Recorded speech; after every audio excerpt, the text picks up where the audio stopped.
This is a Louisiana Department of Education webinar. The title of this webinar is Ensuring Access: What Teachers Need to Know About AIM in Louisiana's Curriculum. Hello, my name is Donna Broussard, and I am your presenter for this webinar. I work for the Louisiana Department of Education and oversee accessibility projects for assistive technology and accessible instructional materials, or AIM.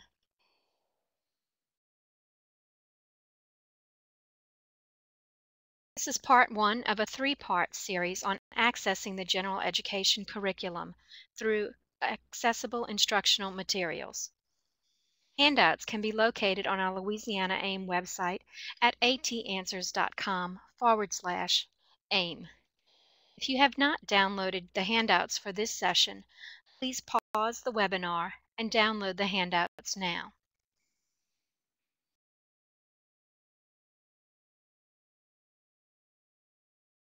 I know that you have come today to learn about AIM, and you will.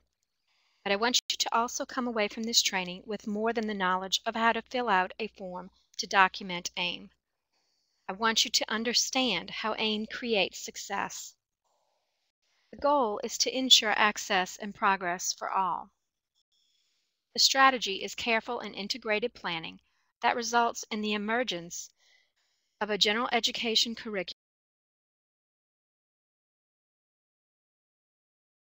that anticipates students' difficulty and greatly reduces the need for retrofitting.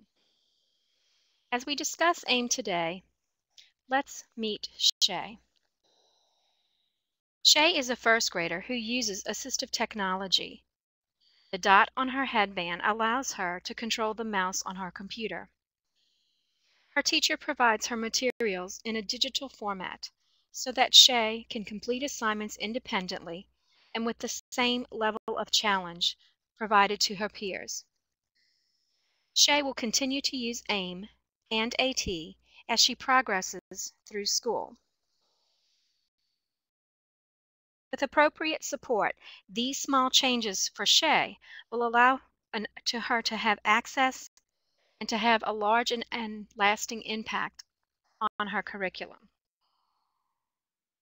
Traditional accommodations, such as the use of staff to read to students, the use of scribes to write for students, and the use of other peers as help, often make students with disabilities more dependent on others. And when these accommodations are not available, the student is unlikely to independently overcome the barriers faced in typical curriculum. The lack of success from year to year causes stress. Ultimately, it can result in a dropout or a failure. AIM is one gear in the mechanism for creating effective changes that will produce better outcomes and provide students with tools that they can take with them as lifelong learners. Think about our current Louisiana data on students with disabilities. Picture the faces of the students in your class as I list Louisiana statistics from the 2008 data profile. 29.9% dropped out. 82.9% did not graduate with a high school diploma. And 43.2% did not show any improvement on testing or AYP. As we describe AIM today, think about these results and how Louisiana can improve these outcomes. What can you do to make a difference? The vision of Louisiana education is to create a world-class system of education. In 2009, national consultants provided a review to the Louisiana Department of Education for recommendations on how we could make changes. As part of that report, the consultants provided this recommendation: support Universal Design for Learning, or UDL, across all grades.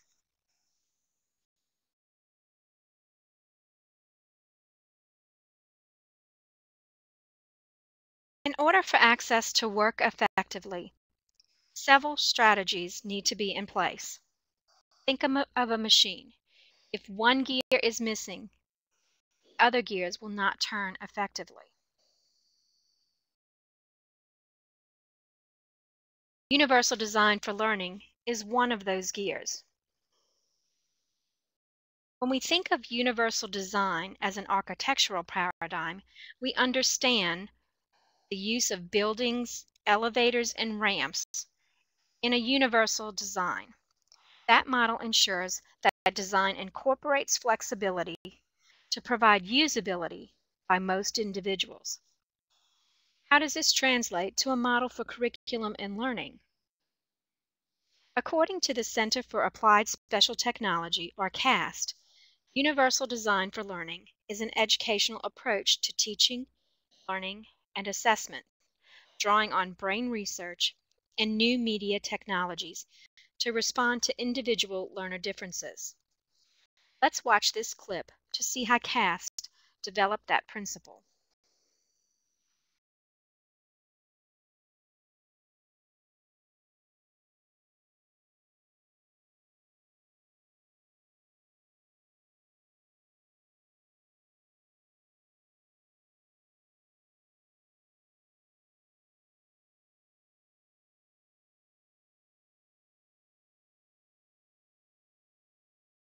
Let's try this again.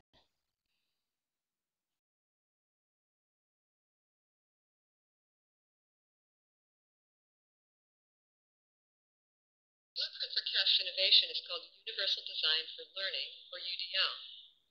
UDL mirrors the universal design movement in architecture and product development. Think of speakerphones, closed caption television, and curb cuts, all universally designed to accommodate a wide variety of users, including those with disabilities. The same features that are built in to help those with disabilities benefit everyone. In the same way, power and flexibility to include all students, regardless of ability background. Just for CAST, all education. Philosophy. Teachers to rethink critical elements of education like goal assessments. So as you can see, according to CAS, universal design for learning is something that we could use to teach all learners, not just users with disabilities.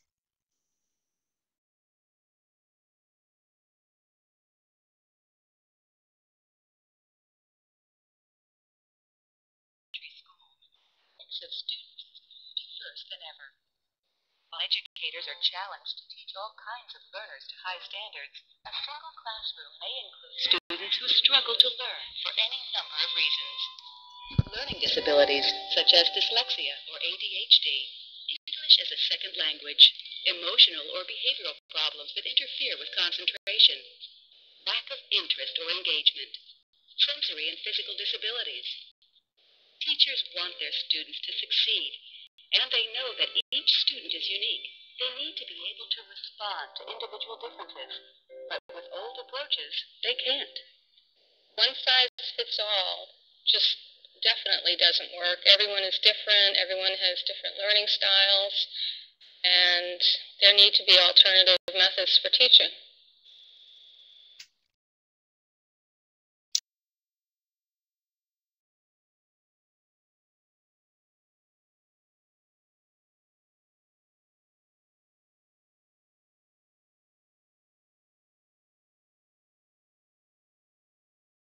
So then, how do we apply those universal design features of flexibility and usability to curriculum?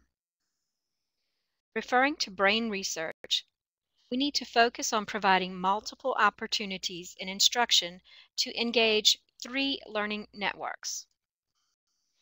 Those networks are representation, control, and motivation. When we think about the area of representation, we need to think about how students recognize information or receive information. How can they see it, read it, hear it, or move through it? When we think about offering multiple means of control, we need to think about how learners can either control or demonstrate their learning. Will they do it through an oral report, written work? Will they draw something? Can they create a play, or can they move through some kind of dramatic dance or dramatic play? Can they use video or audio? Finally, we need to look at multiple means of motivation. How can we encourage learner interests? Can we provide variety in either the material, the format, or the need or outcome for learning the material? Let's listen to Dr. Rose from CAST as he describes the application of universal design for learning to brain research.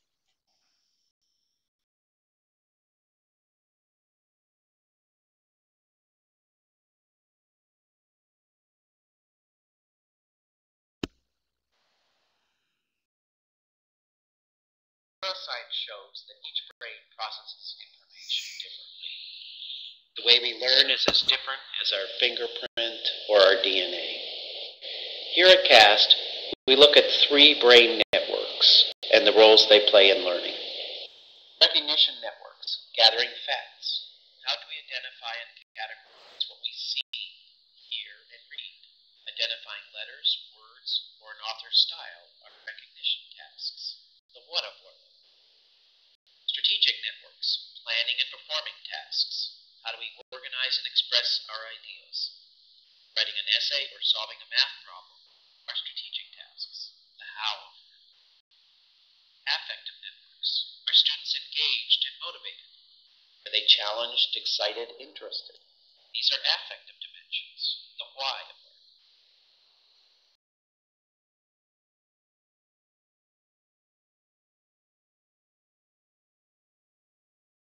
As stated by Dr. Rose, we need to apply these multiple means in the 3 learning networks to all areas of the curriculum: the goals, the methods, and the materials.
UDL principles help educators customize for individual differences in each of the 3 brain networks.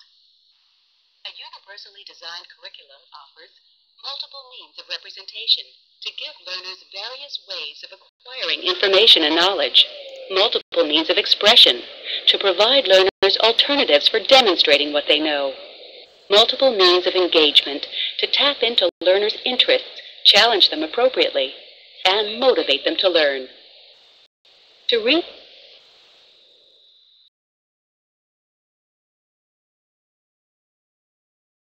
Let's think about different ways that we can apply universal design for learning to curriculum. First, let's look at the goal. Are goals flexible or rigid?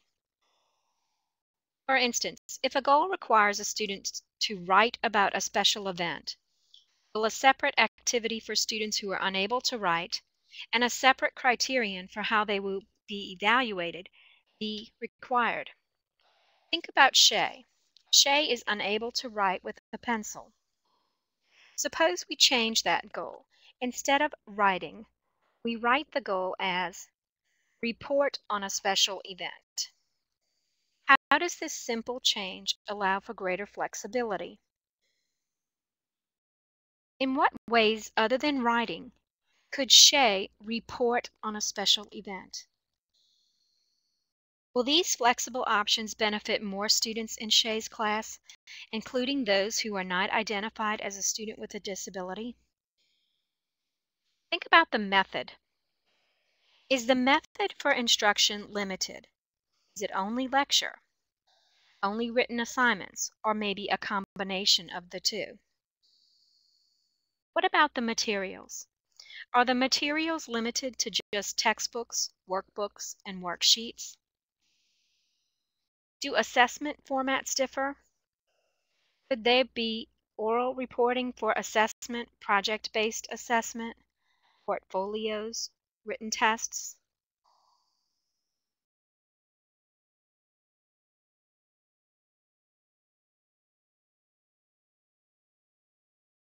To summarize, universal design for learning is a process for making curriculum design decisions to maximize success in the general curriculum. Universal design for learning involves an ongoing process. First, we set goals. We analyze the methods, the materials, and the assessments for any barriers that may interfere with learning. Then we apply universal design for learning as we begin to identify UDL materials, write a UDL lesson plan, and collect and organize methods and materials. Teach the universal design for learning lesson. We evaluate the success of the lesson and revise as needed. The cycle begins again. We set new goals according to how the lesson achievement went.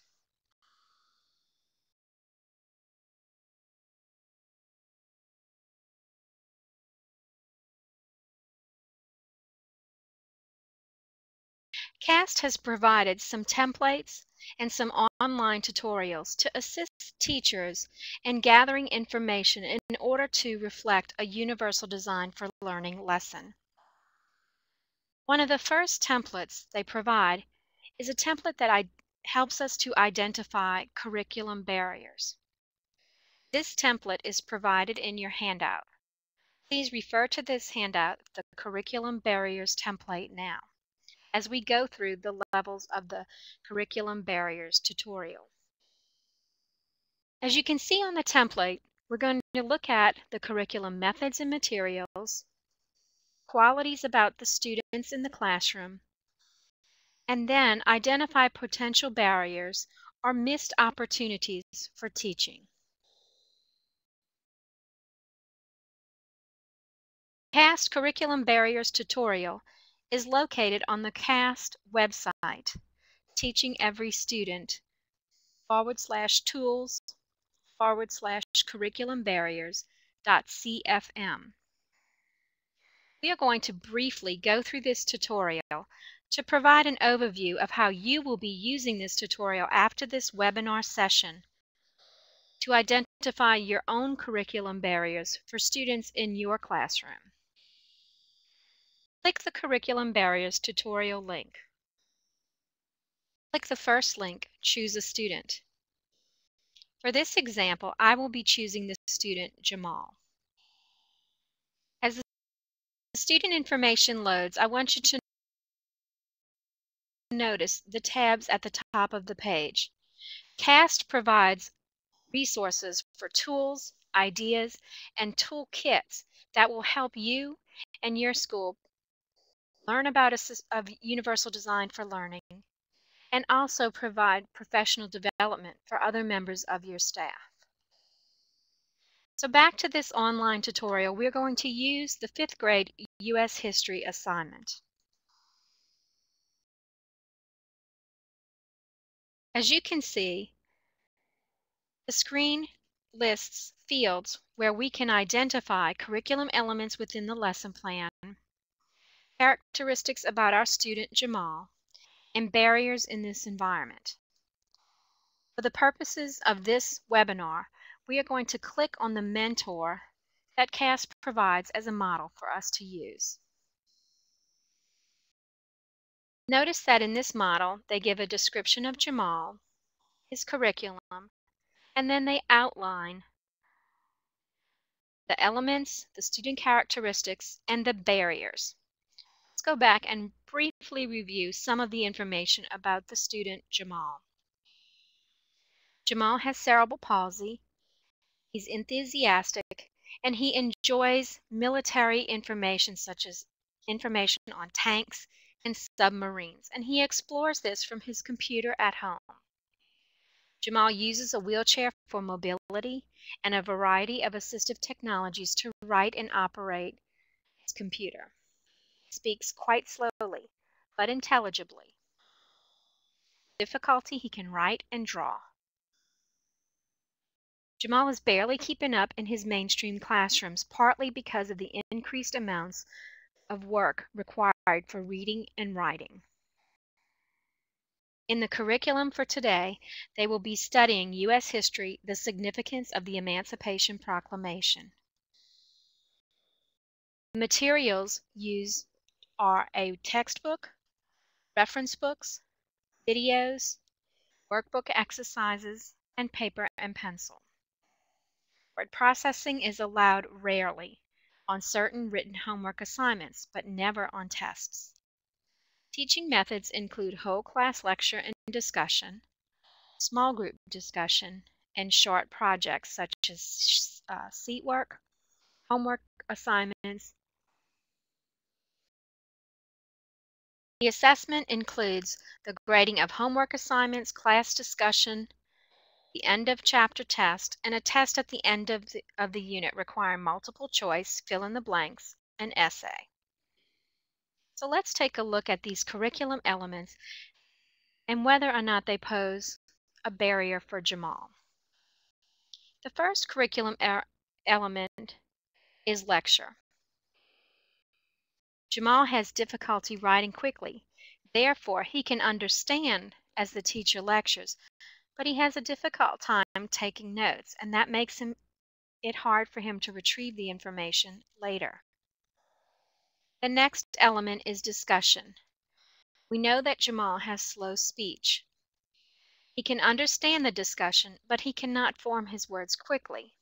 In a small group, it's easier to ask his peers to be patient. In a large group discussion, it can be more difficult. Another curriculum element is seat work in a workbook. We know that Jamal has difficulty with fine motor control. He cannot use a workbook because he cannot use a pen or paper. Another element is a textbook reference. Jamal reads printed text slowly, and it's awkward for him to handle a book. The book is usable only with extreme effort. Another element is video. There are no barriers for Jamal in using video. In fact, he enjoys video and learns well from video. Another element is written homework assignments. Jamal can use the computer well, but writing on paper is slow, and he has difficulty forming letters. So the barrier is that the medium expression of pen and paper impedes Jamal's ability to be successful with homework. Finally, another curriculum element is the end of unit test. Again, the characteristic is that he has difficulty writing. He can be successful with the multiple choice items, but when asked to generate essays with a pen or a pencil, he cannot express his thoughts effectively. So knowing this information about Jamal, what we would do is enter the curriculum elements such as lecture. The student characteristics is that he has difficulty writing. So the barrier, he's unable to write notes to keep up with lecture. So if this is what I was going to write about my student, I would enter all of the elements and all of the student characteristics and then hit the button Next Step or Wrap Up. Notice that the information that I have typed is included in the template. If you log in or make a registration account with the CAST Barriers tutorial, your information can be saved. This could be a good tool to review with other teachers who teach the same student. If you don't have a login or you don't want to use the CAST template, the CAST Barriers tutorial to save your information, you can use the CAST Curriculum Barriers template, similar to the one that I have offered for you today in your handout. So as you can see with this exercise, it will bring you through all of the levels of the lesson plan as you learn to identify the barriers and the characteristics of the student. Then you can start to identify materials and methods that would benefit the student. Assistive technology is another link in using accessible instructional materials with students with disabilities. Not all students will require assistive technology.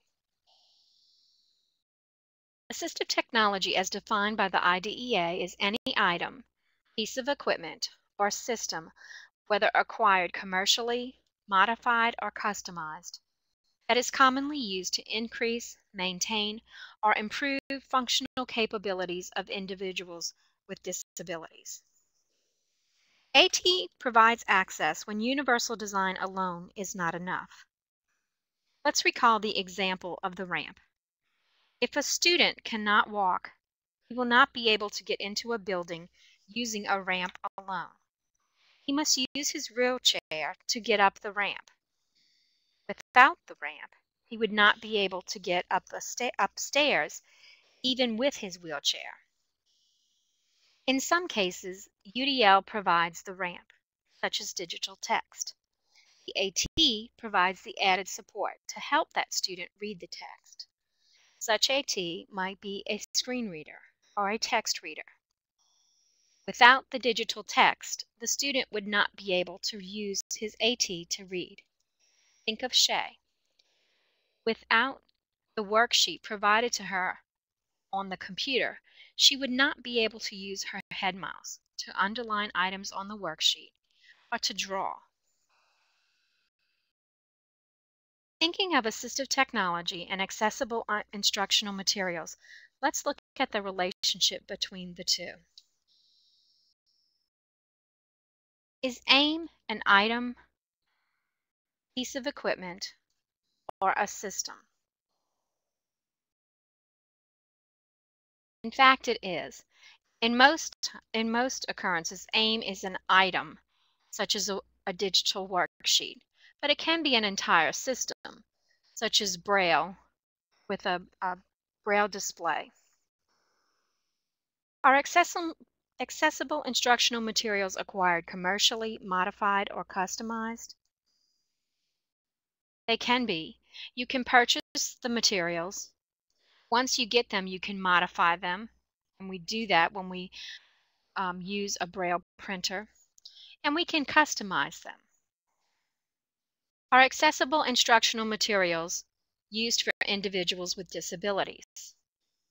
Yes, accessible instructional materials are identified in laws such as the IDEA, the Individuals with Disabilities Education Act.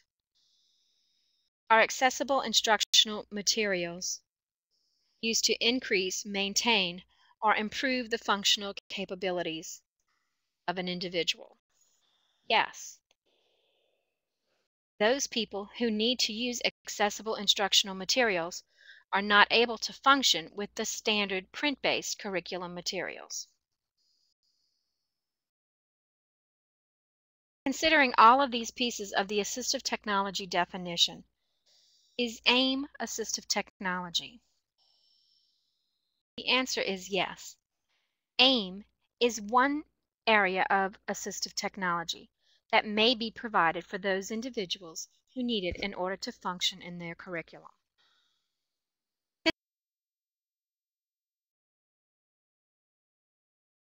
This is the end of part 1. Your assignment is to complete the CAST barrier activity.